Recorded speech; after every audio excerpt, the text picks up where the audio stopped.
Emily's hands trembled as she held the check, but she forced herself to keep standing there, refusing to let them see how shaken she really was.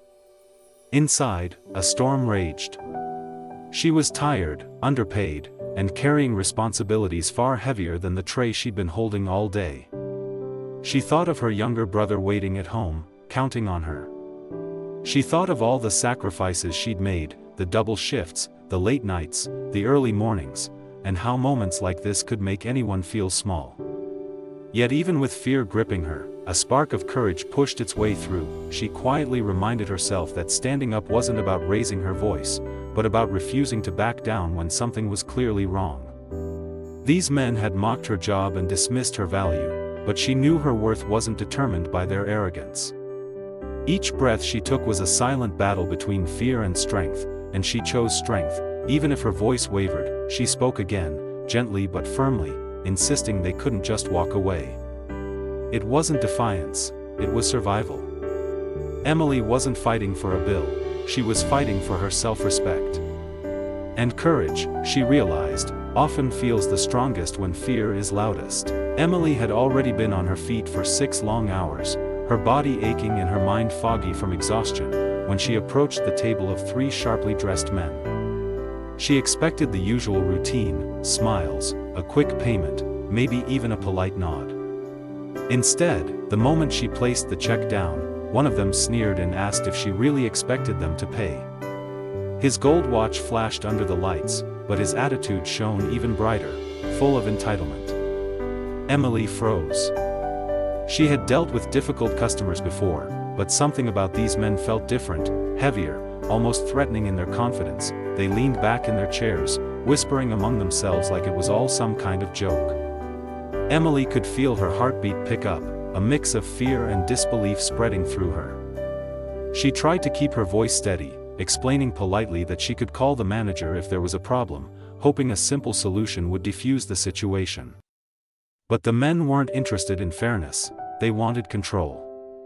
They scoffed, insisting they would pay nothing, as if her work, her time, and her effort were worthless simply because she wore an apron, and in that moment, Emily realized this wasn't just about money, this was a test of dignity. As the tension slowly dissolved and the men hurried out, Emily felt her shoulders loosen for the first time in what seemed like hours. The restaurant's familiar sounds returned, clinking glasses, soft conversations, the hum of normal life, but something inside her had shifted. She stood there, still holding the tray she'd gripped so tightly, and realized she was breathing differently. Not shallow, afraid breaths, steady ones. Strong ones. The kind that come after you walk through a storm and realize you're still standing. Jonathan gave her a reassuring nod before stepping away to greet another table, but the impact of what he'd done stayed with her. It wasn't just the protection he offered, it was the silent message he delivered. She mattered. Her work mattered. Her dignity mattered. And she had been right to stand up, even when her voice trembled and her fear tried to pull her back. As Emily walked through the dining room again, customers smiled at her with a warmth she hadn't expected. A few whispered kind words, and others simply nodded, as if acknowledging the courage she didn't even know she possessed. And with every step, she felt something grow inside her, a quiet, grounded confidence she hadn't felt in a long time. She understood now that courage isn't loud or dramatic, it's the simple act of choosing to stand tall even when you feel small. Jonathan took a slow breath, his expression calm but unmistakably firm as he listened to Emily explain what had happened. She spoke quietly, still shaken, but the moment her words reached him, a shift came over his face, a mix of disappointment and resolve. When he finally turned toward the 3 men, the room seemed to hold its breath. The men, who only minutes earlier acted invincible, suddenly looked like boys caught doing something they knew was wrong. He didn't raise his voice. He didn't need to. His tone alone carried enough weight to make the entire table stiffen. He reminded them that the staff they belittled were the very reason this restaurant ran, the reason people kept coming back. He made it clear that they were not above basic decency, no matter how expensive their suits or how loud their laughter had been moments ago. Every word sliced through their arrogance with precision, leaving no space for excuses. The tallest man fumbled for his wallet first, his hands suddenly clumsy. The others followed, pulling out cash with an urgency that revealed their embarrassment. They muttered apologies, barely loud enough to hear, but their lowered eyes said everything. And in that moment, justice wasn't loud, it was simply undeniable.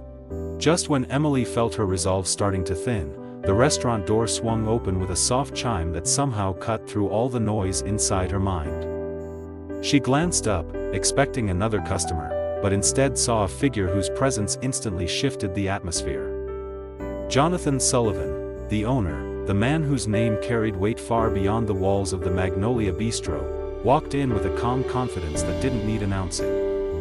He wasn't dressed in a suit or surrounded by an entourage. He simply carried himself with the kind of quiet authority that made people pay attention without being told to. As he stepped forward, conversations across the dining room slowed, eyes subtly turning toward him. The three men, who just moments earlier sat arrogantly sprawled in their seats, straightened as if gravity had suddenly changed. Their smirks faded, replaced by an uneasiness they couldn't quite hide. Emily felt her breath catch, not out of fear this time, but out of the sudden realization that she wasn't as alone as she'd thought. Jonathan's gaze moved across the room until it landed on her, and in that instant, she felt a wave of reassurance wash over her. His presence didn't just interrupt the moment, it transformed it entirely. The men exchanged smug glances, their confidence growing with every second they saw Emily struggle to hold her ground. One of them leaned forward, his tone dripping with superiority as he reminded her that she was just a waitress, as if her hard-earned job somehow made her less human. Another laughed under his breath, shaking his head like her insistence was nothing more than an annoying inconvenience. Their arrogance filled the space between them, turning the moment into something far more personal than a dispute over a meal. It became a display of power, an attempt to make her feel helpless. Emily stood there absorbing every word, every dismissive gesture. She had seen rude customers before, but this wasn't simple rudeness. This was entitlement, pure and unfiltered. The kind of behavior that made people believe they were untouchable simply because they wore expensive suits and carried heavy wallets. They didn't refuse the bill because of the food or service, they refused it because belittling her fed their inflated sense of superiority. Yet even as they tried to chip away at her confidence, Emily felt something inside her harden. Their arrogance didn't make her shrink. It made her realize just how important it was to stand her ground, no matter how loudly their egos tried to overshadow her.